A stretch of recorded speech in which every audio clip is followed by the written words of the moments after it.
Welcome to the YIVO Institute for Jewish Research. My name is Alex Weiser. I'm the Director of Public Programs of YIVO. For those that don't know, YIVO is a very special place for the celebration and cultivation of Jewish history and Jewish culture. We have a library and archive with over 23 million documents and over 400,000 books, which are used by researchers around the world. And we bring to life the world of these collections with public programs like this, with classes like our Yiddish summer program, which is happening right now, and with exhibitions and with much more. Today, we're really delighted to have Professor Shachar Pinsker with us for a lecture called When Yiddish Was Young in Israel. This lecture is a part of our Yiddish Civilization lecture series, which is in conjunction with our Earl Weinreich Yiddish Summer Program, which is a 6-week Yiddish language instruction program. This lecture series is both for our students, and it's also a way to share some of what's going on with Yiddish instruction at YIVO with our broader audience. Shachar Pinsker is Professor of Judaic Studies and Middle East Studies at the University of Michigan and Associate Director of the school's Frankel Center for Judaic Studies. He is a Fellow of the American Academy of Jewish Research. His scholarly writings include 2 award-winning books, Literary Passports, The Making of Modernist Hebrew Fiction in Europe, and A Rich Brew, How Cafes Created Modern Jewish Culture. He's currently writing a book on Yiddish in Israeli literature and co-directing the NEH-supported research project, The Feuilleton, The Public Sphere, and Modern Jewish Culture. Shachar, thank you so much. Okay, thank you. Sheinem Dank, Alex, thank you very much, and David Brown and Eddie Portnoy and all the good people at YIVO. I'm really happy to be here, and I want to welcome everybody, especially the students that I know are there, whether you are physically in New York City at YIVO or around the world. I remember very well when I was first at YIVO in the Zoomer program in the late 90s and early 2000s, when I was still over there at Columbia University, and it was really a wonderful experience when I was a PhD student at Berkeley, and I never knew actually that this is going to lead me on a path really looking at Hebrew literature and Yiddish literature and the relationship between them many years after. So this is really a wonderful opportunity for me, and I'm really proud to be part of this wonderful series. So I'm going to share my screen and let me know if you can see it. I have lots of great. Can you see it? Yep. Yep. Okay, great. Okay, so yeah, so the title of the talk, as you can see, is When Yiddish Was Young in Israel, and you will see why I'm using this title about the young in Israel and the whole question of youngness and being old. That's going to be a theme that kind of run through the lecture. I also want to say that the whole topic of Yiddish in Israel is a vast, very large topic. We're not going to be able to touch it all, to exhaust it. We'll just touch on a few, hopefully interesting and important points. I also want to point out that after many years where people didn't really study much of this subject, in the last few years, many people, including my colleagues Rachel Rozhansky and Gali Drucker and Miriam Prin, who's going to speak here, and other people, David Roskis and Avrom Noverstern and many others have studied it, and what I'm doing is really part of that. So I'm going to allude here also to the work of people like Yael Haver and Hannah Kronfeld and other people. So we're going to start right in, and I wanted to open before I get into the real lecture, just to mention a couple of things. First of all, I want to dedicate the lecture to this wonderful poet who passed away just a few weeks ago, really, on March 22nd, Rivka Bassman Ben Chaim. She was born in 1925 and just passed away. For many, many years, she was, for me, the embodiment of Jung Israel, the movement that I'm going to talk about, but really, she was kind of ageless and a wonderful poet who published in Israel all of her books and all of her poetry for many, many years until really the last days of her life. And this was a very sad moment when she passed away, but also something that gives us a lot of food and sustenance to be able to read her poetry. And we'll see, maybe at the very end of the lecture, we'll have a chance to read one of her poems and even maybe listen to a poem of her put into music by a young Israeli musician, if there'll be a time. The other thing I wanted to mention, of course, these are very dramatic days, and it's impossible to talk about Israel and what's going on and the history and the culture of Israel without talking about the politics. And Israel is now in turmoil, as I'm sure you all know, and following the news. Some of you are joining from Israel. Some of you, like me, are here in the United States, but following what is going on. And I wanted to share with you just something that I found yesterday, really, in social media, when there's a lot of protest about what is going on in Israel. And I don't know much about this person, who he is and where he's coming from. But of course, he's holding a sign saying Bibi macht Achuben with an Israeli flag kind of, torn in the middle. And that's another element of something that is really current, that is going on right now. And I promise that this is not going to be what the lecture is about, but it's relevant. And I invite you, maybe we can talk about it if there'll be time in the Q&A, about how all kind of different alternatives to how Israeli culture evolved and could have evolved. What does it teach us also about the current moment right now and the crisis and the opportunities that are present in Israel? So I wanted just to put it out there before I begin the actual lecture. And the lecture is really going to start with this guy, Yosel Beerstein, who was born in 1920 and died in 2003. And I don't know how I was fortunate enough actually to meet with Yosel Beerstein before he died, and also to meet and to get to know with Kabasman many of the people that I'm talking about, as they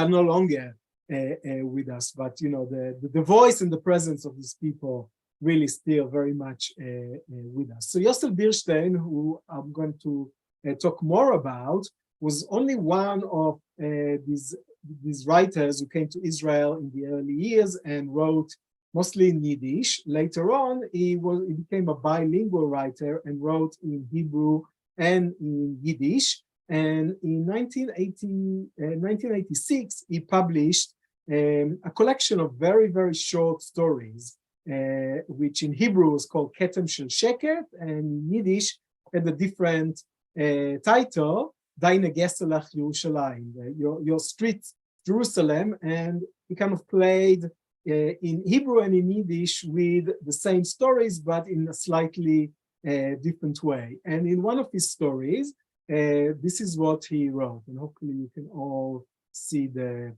quoting. All right, so I've been told that I belong in the past. I speak about old people, and after many years in Israel, I continue to write Yiddish, a silent or deaf mute language which no one speaks or hears anymore. No one told me this directly. I overheard people when they spoke about me, and I agree with them. I could have added that I'm upset when I'm disappointed with a page I wrote in Yiddish. But what there is here to be upset about? Words that no one will read or hear? But anyway, I continue to sweat and work on things that don't exist anymore. So I guess I really belong in the past. In order not to be lonely there in the past, I went to look for other people like me. So I love this quote, and I've written about Yosel Beerstein and about this specific little story, and this is how the story begins. And here, if you know a little bit about Yosel Beerstein, whether you read him in Hebrew or in Yiddish, which I recommend to everybody to do, there's many layers of irony here, right? And a lot of what he's talking about in 1986 I speak about old people, and after many years in Israel, I continue to write in Yiddish, which is this deaf-mute language which no one speaks or hear anymore, right? Nobody told me this directly. I overheard people when they spoke about me. So there's always this other voice of people talking about me, right? And then, like, what is it to be upset about, right? A word that nobody will read or hear.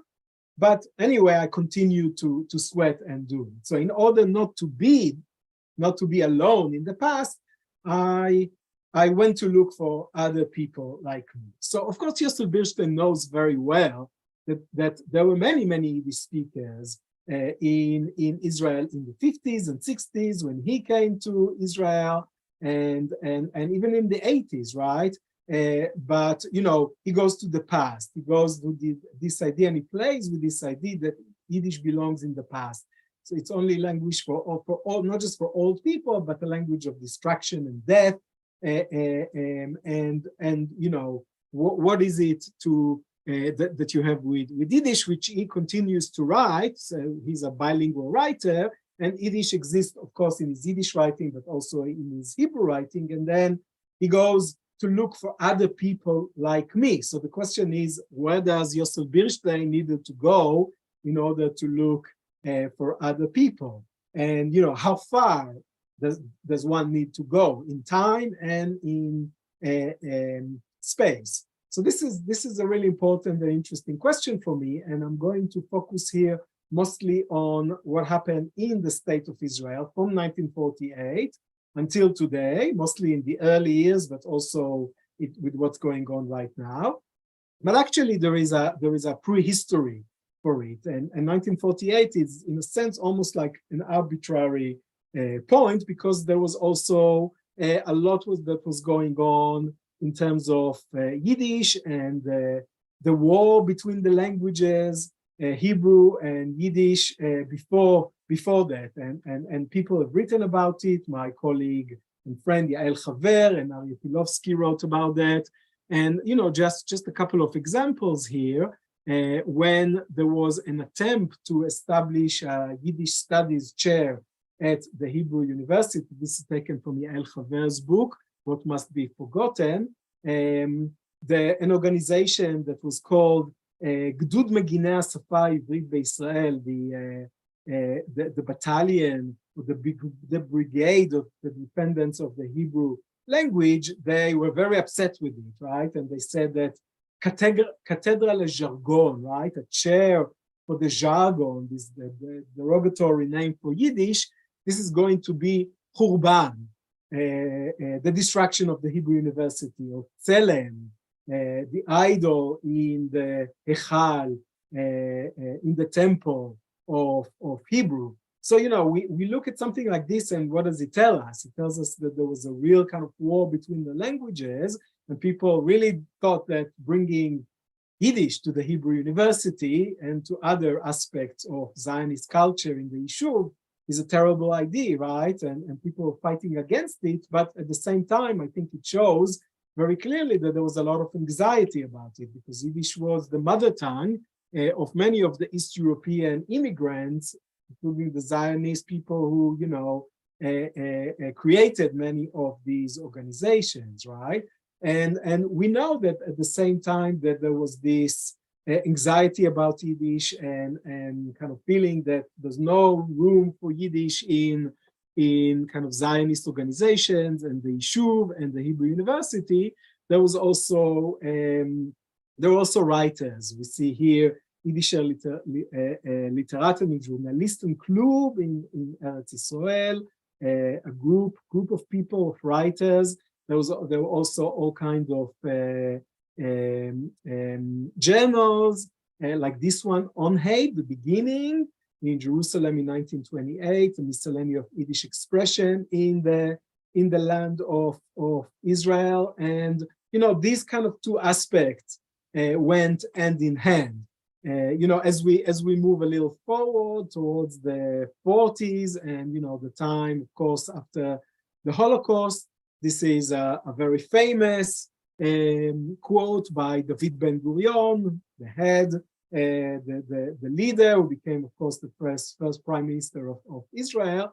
This is in a famous exchange with a Holocaust survivor, Roske Reisel Korczak, in a Histadrut convention, when she was, of course, in the Vilna ghetto, a fighter came and spoke, and Ben-Gurion spoke after her and said, despite the fact that the previous speaker spoke in a foreign grating language, okay, שפה זרה וצורמת in Hebrew, okay.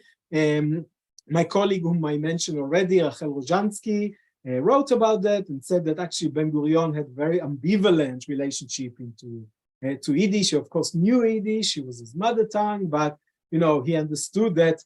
He understood. He really thought, together with most Zionist leadership, that in order to create Hebrew culture and Israeli culture, the Yiddish is the language that has to be forgotten, that must be left behind, right? And Yiddish is a foreign grating language. Later on, when after the state was established, he thought that maybe Yiddish shouldn't be feared so much. But you can see here the kind of ambivalent expressions around it, and the whole idea of Hebrew speak Hebrew, Ivrit daber Ivrit.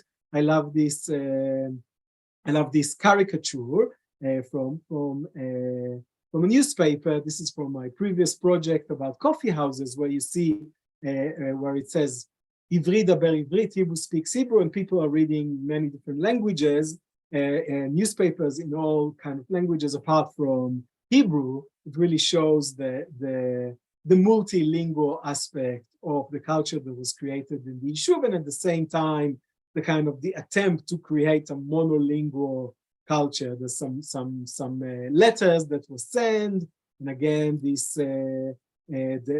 defenders of the Hebrew language who were fighting against any appearance of Yiddish or other languages, whether it's German or Polish or other Arabic and other languages, right? So together with that kind of fight against Yiddish and the whole multilingual aspect, of course, Zionists also used Yiddish in propaganda in Yiddish in order to bring people to Palestine and then later to Israel. This is one of these posters that were put together, Vuhin in Dov, where in the village or in like a kibbutz or moshav that was in Yiddish to people in Eastern Europe or immigrated later to America or to other places to come to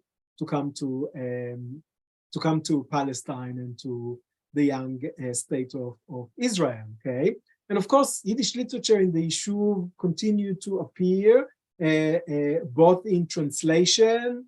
By far the most famous writer and the most beloved writer was Sholem Aleichem, which was translated by Yudalet Berkovich, his son-in-law, but also there was original Yiddish poetry and prose that people produced, people like Papernikov, Rikuda Potash. Very often this is Papernikov in Zuniken land, in the sunshiny land,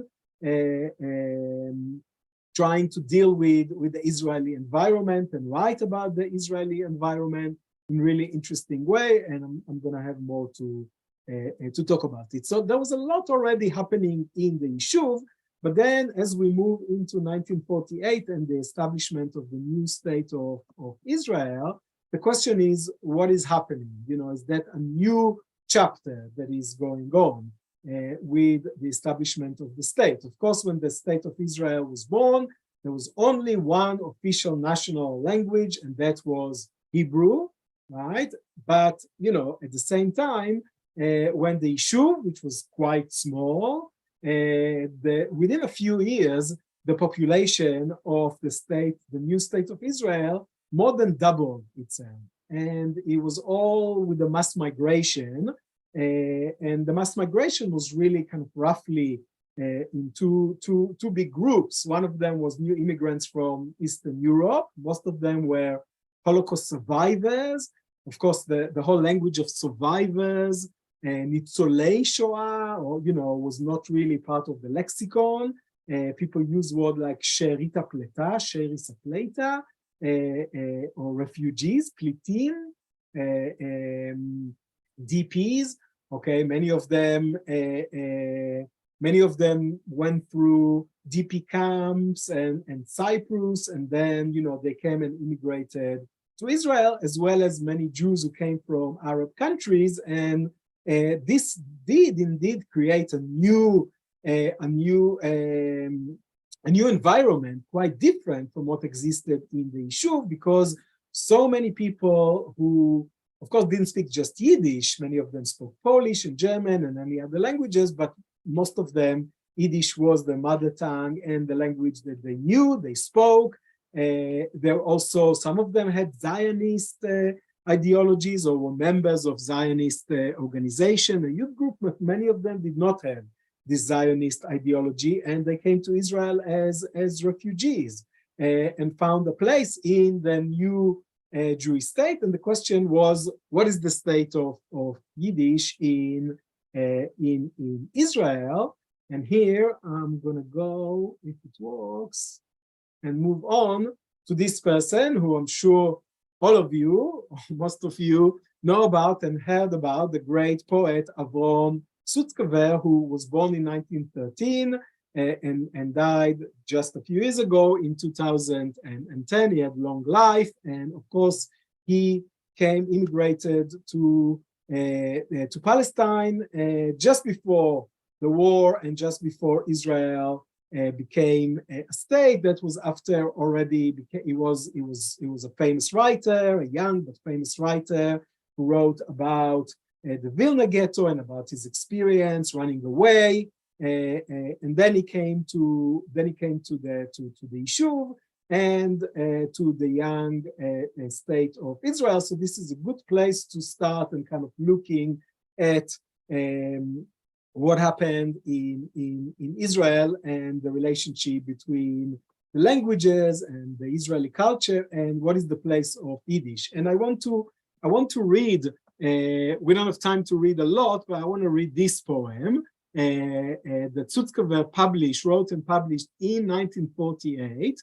I'm going to read it in Yiddish, and then you can see on the side the Yiddish, the English translation that was done by Benjamin Arshav, Benjamin and Barbara Arshav. I'll talk about Arshav in a few minutes because it's important for the story of Yiddish literature and culture in Israel. So this is Sutzkever in 1948, and he writes a poem called Yiddish, and he begins with a question.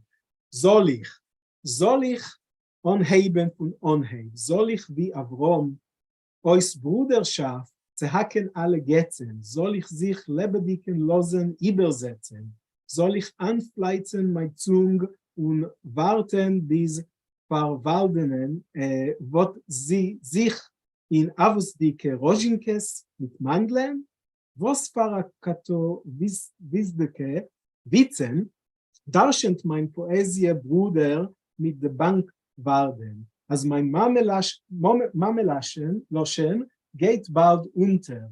Wir wollen noch in 100 Jahren herum do kentig sitzen und führen die Diskussion bei den Jorden, weil Sheila nogt und nogle. Ob weiß genau wo mit Fila von Berditschewer, Johasch Slid und Kulbaks Vogel zu dem Untergang. So soll mir ersteigen und weisen, wohin die Sprache geht unter. Efter bei dem Kotter Marovi, ob soll, will ich dort kommen, öffnen das Maul und wie allein ongeton und feierdicken zunter und schlingen dem Loschen, was geht unter, und schleigen und alle Doros wecken mit mein Brummen. Okay, I'm not going to read the English translation, but let's just take a couple of minutes just to see what the poem is about. So you can see that this is a poem of questions. It begins with a question, but it's actually a question answering another question. shall I start from the beginning? Shall I, a brother like Abraham, smash the idols? So this is kind of a very Yiddish way of answering a question with a question. And the question is, I mean, there are many questions here, but who is posing the question? I would argue that the question is really posed by an Israeli, probably a Hebrew speaker, maybe even a Hebrew writer or a poet, who asks Sutzkever, why Yiddish? You know, why Yiddish? Why writing in Yiddish? Why writing in Yiddish in Israel? After all, this is 1948. The state has been established. The war was won. And, you know, what is the point to write in Yiddish? And Sutzkever is saying, you know, what is it? Where shall I start from? Shall I start from the beginning? Soll ich anheben von Onheib? I remind you that, you know, there is Bereshis, right? And the you know, from the Bible, but also the Onheib, which was the beginning of Yiddish in the Yishuv, right? And many other things. And the idea of being a brother, right? And like Abraham, of course, Abraham is the name of the poet, but also this is the biblical Abraham, and smash all the idols. This is referring to the famous midrash about when Abraham crossed the land into the, you know, into the land, when God tells him Lech Lecha, he crossed the land, you know, he had to smash all the idols. And the question is, who is the idols here, right? And maybe the idea is that, you know, when you move to the new country, you have to leave everything behind. You have to leave the culture of the diaspora, the exilic diasporic culture, which Yiddish is part of, behind you. And Sutzkever is saying, what, should I smash all the idols? Shall I let myself be translated alive? That's a very interesting thing, right? Let myself be translated alive. I mean, after all, what is so bad about being translated? But I think for Sutzkever and for many other people, there was this issue about being translated and have a life only in translation. There were many people who said, okay, you know, all these treasures of Yiddish culture, let's just translate them into Hebrew, so they're not going to be, you know, die, but there's no point to continue with Yiddish, right? And, you know, Sutzkever is saying, no, should I, you know, shall I plant my tongue and well, till it transform into our forefathers, raisins and almonds, the Rojinkes mit Mandeln. Of course, this is a very famous Rojinkes mit Mandeln. That there was another element of Yiddish that, you know, this is part of folklore. It's also something that is kind of funny, that belongs to the, you know, to really to the past. And I think this is what Sutzkever is alluding to, where he says about this kind of, what kind of a joke, what kind of bitzen it is, you know, that my poetry brother with whiskers preaches that soon my mother tongue will set forever, that this is the end of Yiddish, that it's going to disappear, right? And 100 years from now, okay, this is kind of a prophecy. So it's Sutzkever is a prophet, as a poet prophet. You know, we may sit here on the Jordan and carry on the argument, right? Because there's a question that knows in me, right? If he knows exactly in which regions Levi Yitzchok prayer, because this is Levi Yitzchok of Berdichev's, and Yehoesh poem. Yehoesh, the famous American modernist poet, who also came to Palestine and visited and wrote about it, and also translated the Bible from Hebrew into Yiddish. And Kulbak, Moshe Kulbak, who came also from Lithuania, from Vilna, right? Very kind of well-chosen different aspects of this rich Yiddish culture. Where are they going? To the sunset, okay? Would you please show me where my language will go down? Maybe at the Wailing Wall, maybe in Kotel Ma'aravi, right?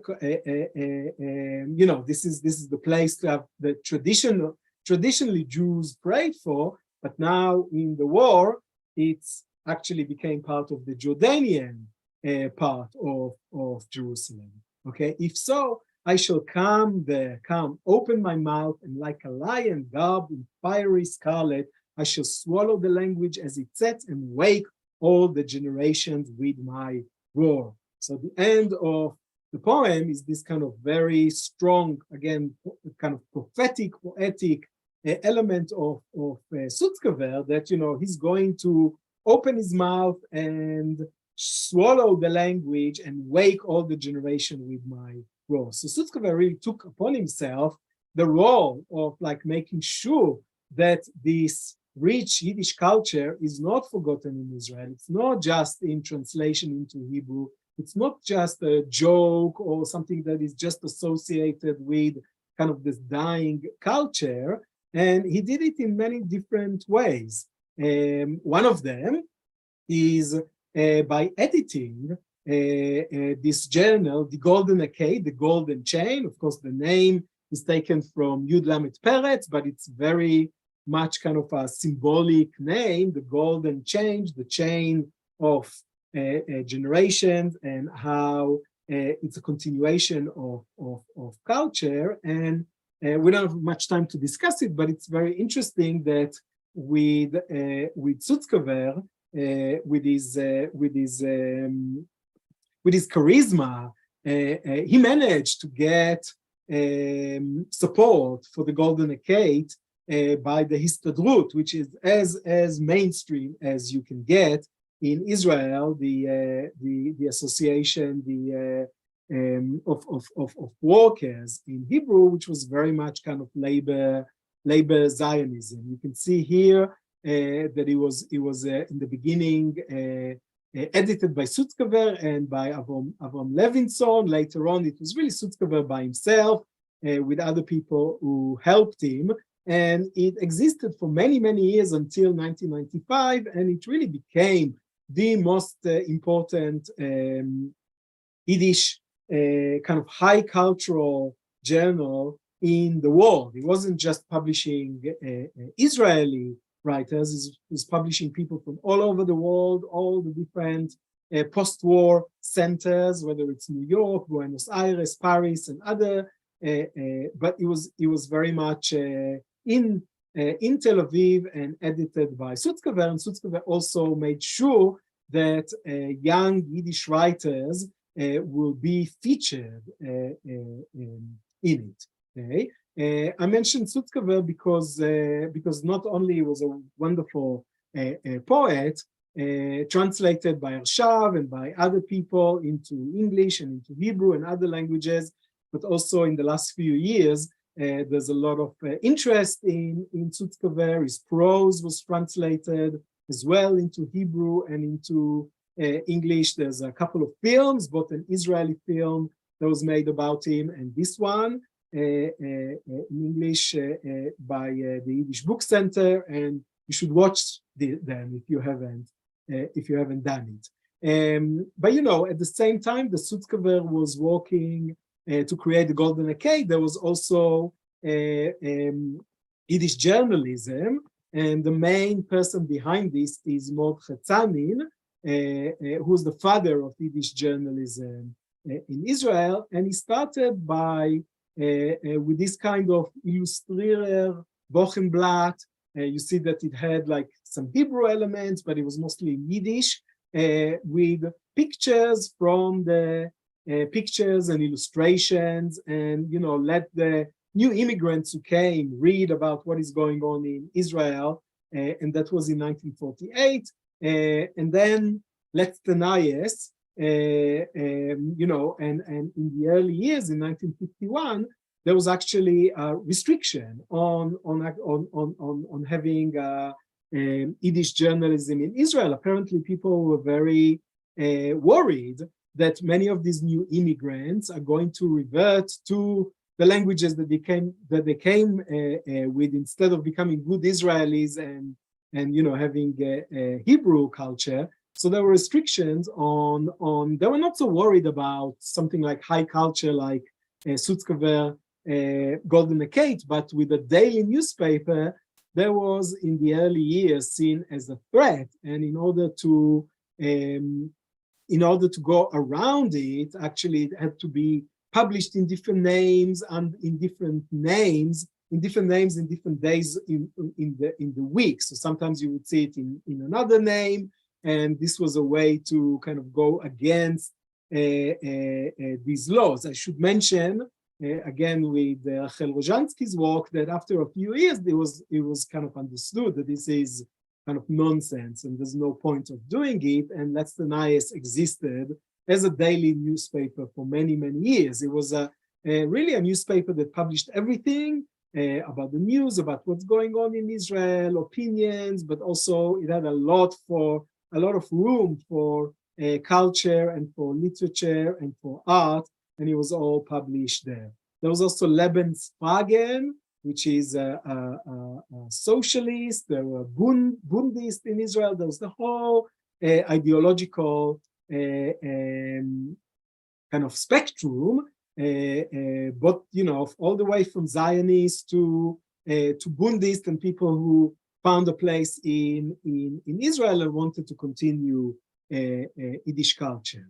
There was also attempts, some of them were successful, some of them less successful, to have Yiddish theater in Israel. One of them, the most interesting one, is the Goldfaden Theater. That was in Jabalia, which was named Givat Aliyah in Yafo.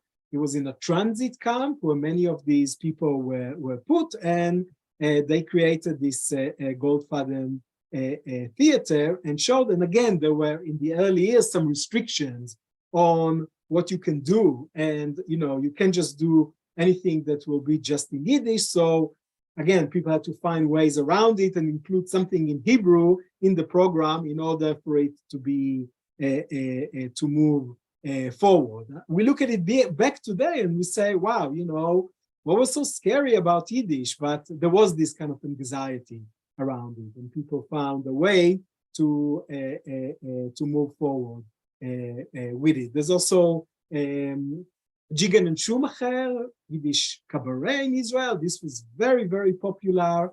And my colleague Diego Rotman wrote a wonderful book about Jigen and Schumacher, who of course came from Poland and were hugely popular in Warsaw and in other places around the Jewish world. And for a few years, they appeared in Tel Aviv and were hugely popular. So you see this kind of element that on one hand, Yiddish is kind of put down, restricted, self-negated, and on the other hand, it's been very, very popular, right?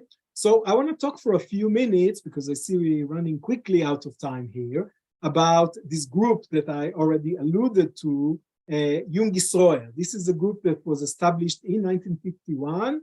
You see here Avrom Sutzkever in the middle. He was the father of the group, but he was not part of the group because he said, this is really for young writers who came to Israel and, really start their career in Israel, writing Israeli Yiddish in the States. And who were these people? Here in this picture, you can see this is from the first group meeting in Kibbutz Yagur, which was Zvi Eisenman's kibbutz. Most of them were Holocaust survivors. Some of them, like Yosef Birstein, who I mentioned, already immigrated to Australia before, but most of them had the same kind of cultural background. They all came from Eastern Europe. They all experienced in one way or another what happened in the Holocaust, and they all came to Israel as refugees, as immigrants, and they lived, some of them in kibbutzim, some of them in Tel Aviv or in Haifa or in Jerusalem, and they had many different poetical orientations, but they found themselves with a desire to really create Yiddish literature and Yiddish culture in Israel. And later on, this is another. They had a few of these meetings. Here you can see also Rivka Bassman and Rufus Fishman. So it was mostly men, but also some women. We already mentioned Rivka Bassman.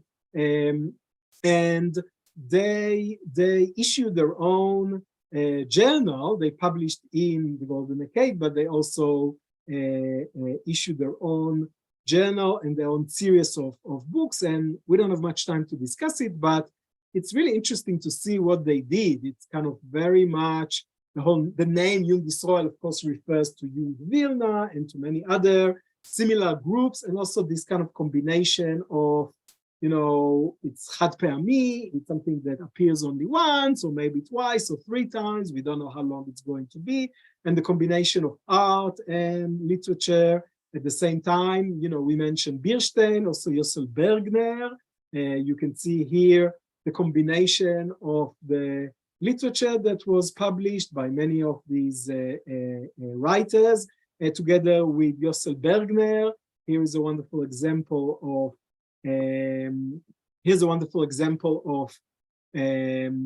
modernist poetry, paragraphs from today. Okay, with Terra Santa, and we don't have time to read it, but you can really see how Rintler is working here with the modernist, with the tradition of modernist Yiddish poetry, but putting it in the Israeli context, with the Israeli environment. And then side by side, you have Yosel Bergner, illustration to Kafka. And, the combination of that, it really goes together, I think, very nicely. And this was very common in Yiddish modernist journals around the world. So, we mentioned Yosel Bergner already, and Yosel Bergner, of course, the great artist who was friends with so many of these people, but became really very, very well known and very important in Israeli art and Israeli theater. I just brought these images here to see that he himself brought some of things that he wrote and created in Yiddish when he was young, and then later on, towards the end of his life, he incorporated them into his own art. So that's an interesting example of seeing what was going on in this period. I also want to show, and this is something maybe later we can talk about, that people like Arshav, Arushovsky, Hey Binyamin, who was writing Yiddish poetry, also at the same time in the early 50s was part of Likrat, this group of Hebrew writers. And you can see here that Hey Binyamin was part of it, and also the combination of this modernist art with modernist literature. This is something that people haven't really explored until recently, and Hannah Kronfeld and I and other people try to see the maybe hidden relationship that are there. Of course, Likrat was a group with Natan Zach and Yehuda Amichai and Aryeh Sivan and many of the most well-known Israeli writers, and people like Hey Binyamin Arushovsky Arshav and Yosel Bierstein, and there were kind of link between these worlds. So I want to go back to Yosel Bierstein once again, who in the meeting of the establishment of the group of Jung Israel, he gave a speech which was later published as an essay, and it's called A Yiddischer Schreiber in Kibbutz. Of course, it's very difficult to translate because here Yiddischer means both a Jewish and a Yiddish writer in kibbutz, okay? And he at the time was living in the kibbutz, but the kibbutz here is really kind of more of a metonym of what does it mean to be a Yiddish writer in Israel, okay? And he talks about the challenge of writing Yiddish literature in Israel. And he says, in the first day when I arrived in the kibbutz, I received a letter from an old Yiddish poet. The letter said, you live in a kibbutz now, vergesst nicht dort, als du bist ein Yiddischer Dichter. Do not forget there that you are, again, this Yiddischer Dichter, a Jewish Yiddish poet, okay? Actually, Bierstein started with writing poetry, and then he switched into prose. But for Bierstein, he says that reminded him that as a very young, 17 years old lad, he moved to Australia, and then, his father told him, Sollt nicht vergessen in dem goyische Land, as du bist a Yid. Okay? Do not forget in the Gentile land that you are a Jew.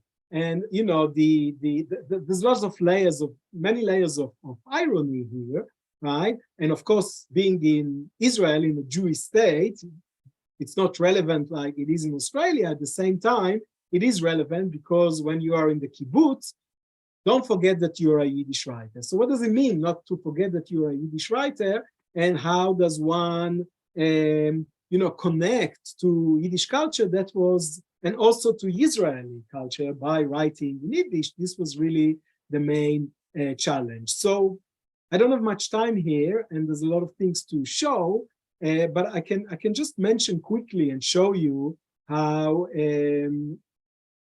this group of people from affiliated with Jung Israel in a kind of loose way published books. There were a Bicher series, Jung Israel.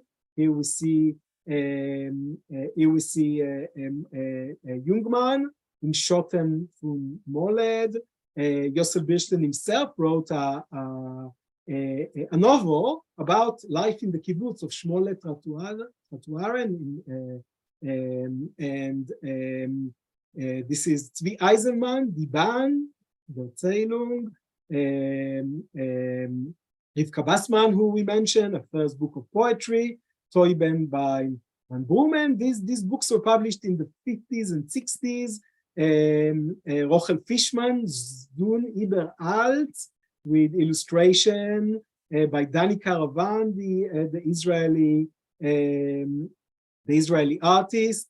And we don't have time to discuss that, but I think if you just look at this Zun Iber Alt, you can see how these people were really, these writers were really intent on continuing the Yiddish tradition of Yiddish culture and Yiddish literature in Eastern Europe, in America, in Australia, in many different places, but then also create something that is very much connected with the Israeli environment. And that included new themes, new kind of language. And it was a great challenge, but also the challenge really created new kind of literature. And of course, this literature was read by people all over the world, not just in Israel, obviously, and people commented and wrote about it, and people were very enthusiastic and wanted to see what is being created in Israel at the time. I don't know if you're going to have time to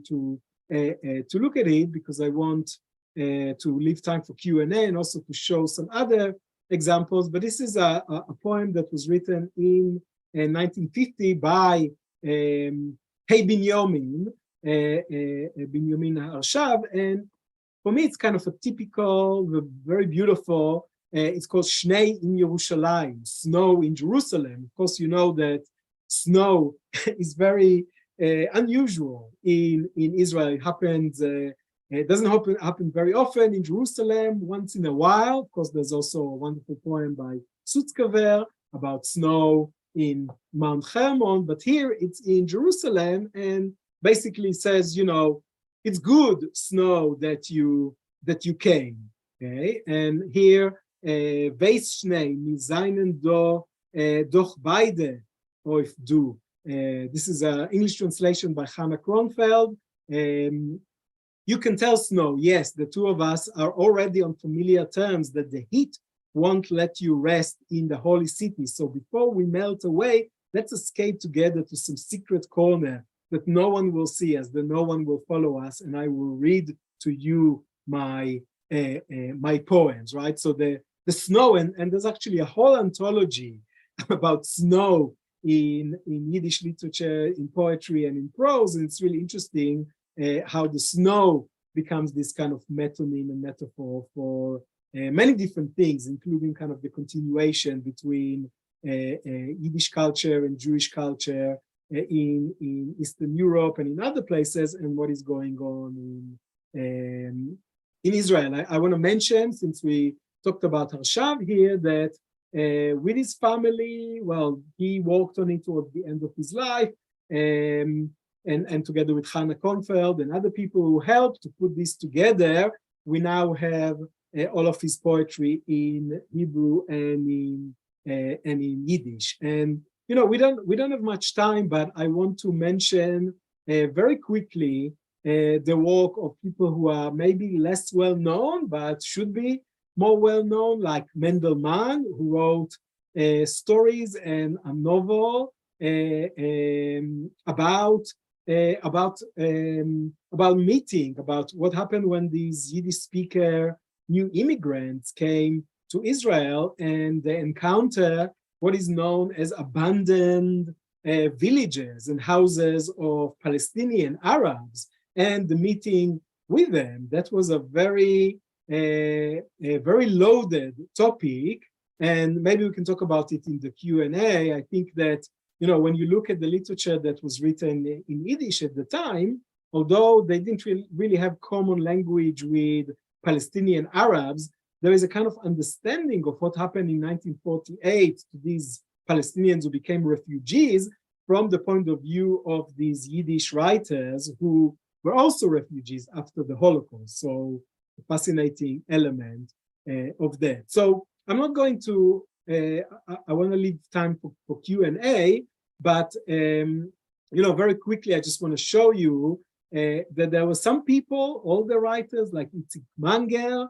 who came to visit Israel and came to live in Israel towards the end of their life and became very, very popular, including production, translation of the work into Hebrew, and even production of the Megillah from Itzik Manger in Yiddish. There's also people like Avot Yeshurun, who is a Hebrew poet, but incorporate a lot of Yiddish together with Arabic and with Polish into his poetry, and maybe later on we'll have time to look at that and the way Avot Yeshurun, Yechiel Perlmutter, who changed his name to Avot Yeshurun, is thinking about the Yiddish that he abandoned as a child, right? How Yiddish comes back to him, and how this Yiddish which sold hot donuts in Warsaw Street in order to provide for a respected, half-paralyzed family member, the Hebrew, now the royal Hebrew should go and sell hot falafel in the city's Dizengoff in the memory of Yiddish. And I just wanted to show you here, it of course, Avot Yeshurun didn't publish poetry in Yiddish, but if you go to his archive in Gnazim, you can see that some of the writing that he has a Yiddish version of it and a Hebrew version of it. And that's also true with Aaron Appelfeld, who came to Israel and was very good friend with Leib Brochman, an older writer who really kind of adopted him, and he was really influenced by Leib Brochman and by Dov Sadan. He studied at the Hebrew University Yiddish literature, and that really influenced his writing. So we don't have time to talk about that, but I also want to mention that even in the work of younger writers like Yaakov Shabtai, who did not come from Eastern Europe, but had East European Yiddish-speaking family, he translated materials from Yiddish, and it also influenced what he wrote. And, you know, that's also true if we move forward in time, in the 80s, to David Grossman in Sian de la, Vayen Erech Ahava, or Aaron Meged in the novel Feugelman, where there's a lot of Yiddish in there and a lot of thematization of Yiddish. This is in the 80s and 90s, when people look at the relationship between Hebrew and Yiddish and coming to terms with the whole question of the memory of the Holocaust and the place of Yiddish, okay? We don't have time, but I just want to show you quickly that this also comes in film, in art, in popular culture, in theater, with Yiddish spiel, with some younger, kind of third generation Hebrew writers who are using Yiddish as a kind of background to their own literature, and including organizations like Jung Yiddish, the organization in Tel Aviv that brings kind of Yiddish back to life and does a lot of cultural events. And of course, they're joining Bet Sholem Aleichem and Bet Leivik together. So the situation today, of course, is very different from what it was, but we'll just leave it at that and see what kind of questions people have. So I'm going to stop here with my presentation. Let's see. Can I stop? I can stop sharing. There you go.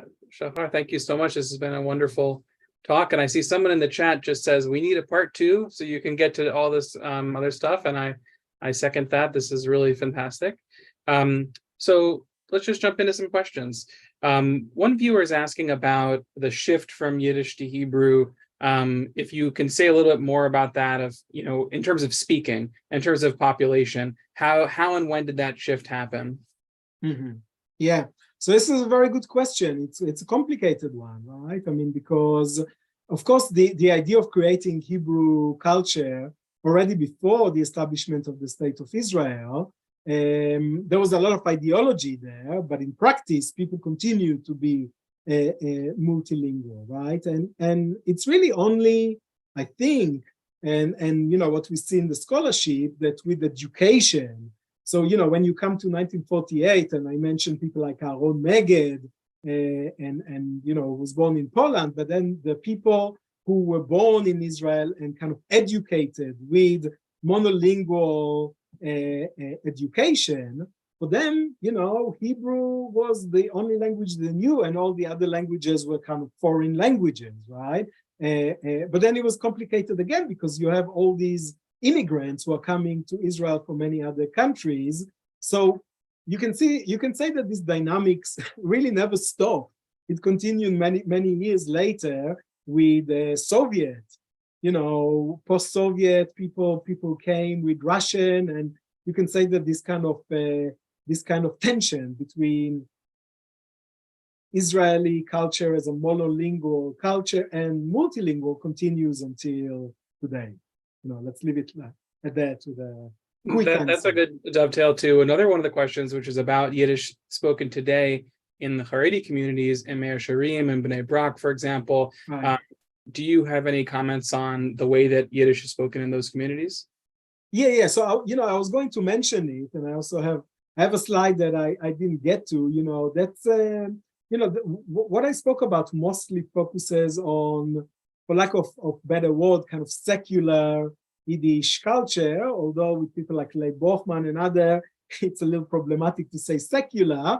But you know, I mean, the world of Haredi ultra Orthodox is really fascinating. And here I want to plug the work of Dalita Sulin and other people who have done really excellent work on that. You know, for the Haredi community, Yiddish was, you know, we see that Jung Israel and other people, they wanted to integrate into Israeli society and to continue to write in Yiddish. For many of the Haredi Yiddish, you know, speaking Yiddish was a way to kind of preserve themselves.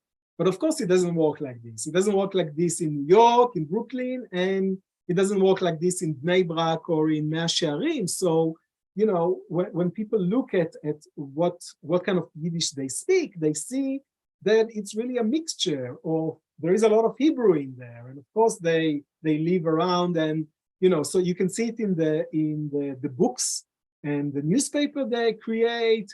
If some of you watch Shtisel, which was very popular, right? You can see, I mean, I think they did a really wonderful job of like showing how people switch from Yiddish into Hebrew and the kind of language that they speak. And yeah, it's a really fascinating topic, and some linguists and social linguists are studying it, including kind of the changes, because it's very dynamic. It's not like, you know, something that they came with and they wanted to. It's constantly changing the kind of the Yiddish that they speak. Wonderful. We're just about out of time, but I have 2 more questions I would like to ask.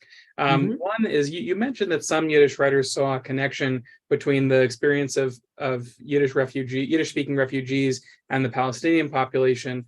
Can you talk a little bit more about that, or about how perhaps how Palestinians were depicted in Yiddish literature? Is this a topic that that there's more to say about? Yeah, there's a lot more to say about that.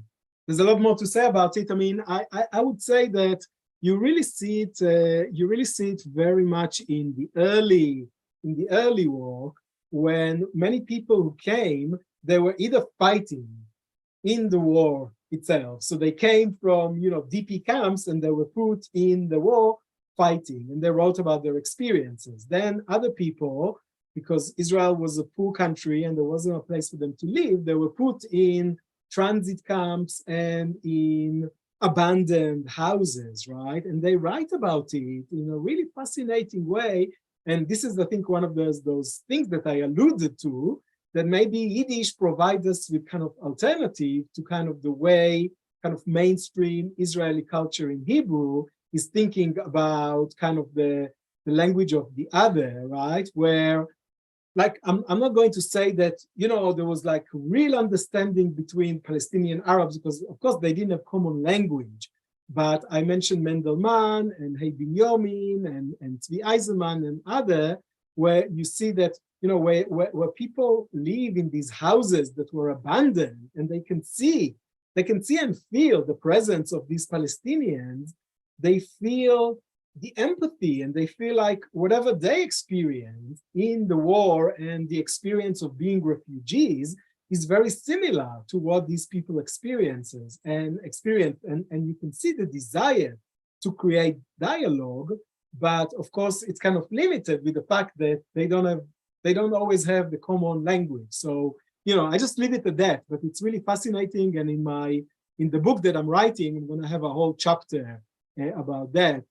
So there's more to read and explore. All right, well, keep us posted. Let us know when that book's coming out. Just one final question. You mentioned twice Rachel Rojansky and her kind of recent argument that that the antipathy towards Yiddish in Israel has kind of been overplayed, and that it's a much more ambivalent, complex story. I wonder if you could speak just a little bit more about that, and perhaps how you feel that has changed over time in Israel. Yeah. So I mentioned Rachel Rojansky, and I rely on her excellent work in the archive and what she did, and she shows that at the same time that there was this, I mentioned Ben Gurion and other people and the anxiety about Yiddish, there was also kind of understanding that after the Holocaust, that kind of war is ended, and now Israel should be really the place to kind of collect Yiddish. But that's also problematic, the idea of Yiddish kind of collecting it, because it's looking at it something that belongs in the past, something that already died, right? And these people were fighting for it to be alive, to be something that continues, to be something that is. So, I mean, in a way, I fully agree with Rachel Rojansky. At the same time, I think that we should also look kind of like at the attitude and how people looked at Yiddish, either as kind of the language of death, the language of exile, and also a language that is only good for something that is funny. And what happens when you take Yiddish seriously, right? That was something that was always a struggle, in the early years, and continue to be, despite the fact that later on, things change, and by the 80s, there was kind of support for the government for Yiddish. But I think there's also a difference between kind of the government and officially what is being, and what happens in the street.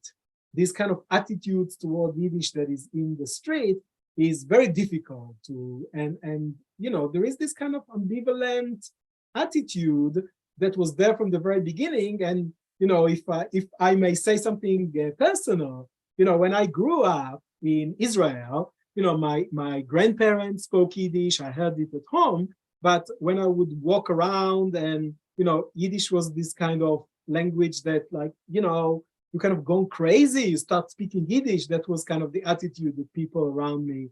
And I think it's changing in the last few years, because, I studied Yiddish at YIVO, and the other people now studying at Tel Aviv and a university and in other Yiddish programs. And I think for a lot of people, young people, they're looking for all kinds of alternatives, and they're looking for some kind of connection, whatever alternative they're looking for, whether it's political or cultural.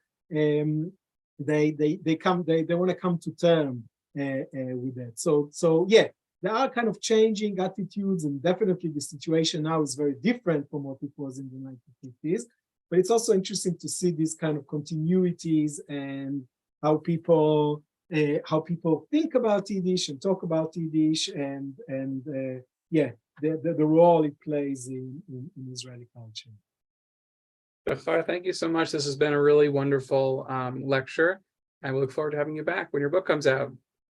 Thank you. Yeah, and I will stay around. Thank you, Alex and David and everybody at YIVO, and thank you for everybody who join us from many different places around the world. And I know we are out of time, but I will stay here for a few minutes. And if people want to continue informally to talk, we can do it for a few minutes. Okay, great. Fantastic. And I'll just say while folks are leaving us that our final lecture for this summer's Yiddish Civilization lecture series is this coming Thursday. That lecture will be in Yiddish with Miriam Trin, called Chaim Grada's Two Faces, Poetry and Prose. I'm really happy to say that that lecture is co-sponsored with the National Library of Israel. And it's one of a few events we're going to do that are celebrating our recent project with the National Library of Israel to digitize Chaim Grada's archive, which we have here physically in New York City. We're very proud of that. And then we'll be off for August, but we have lots of really exciting stuff coming up in the fall.